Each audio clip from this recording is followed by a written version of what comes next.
பழக்கத்தால் ஏற்படும் தீய விளைவுகளை நான் முழுமையாக அறிவேன். நான் போதை பழக்கத்திற்கு ஆளாக மாட்டேன்.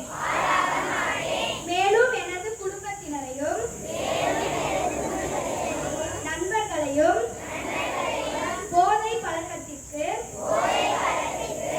ஆளாகாமல் தடுத்து அவர்களுக்கு அறிவுரைகளை வழங்குவேன். போதை பழக்கத்திற்கு உள்ளானவர்களை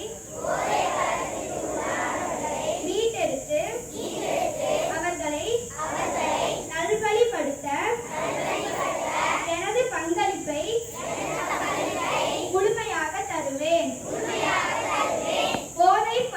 போதை பொருட்களின் உற்பத்தி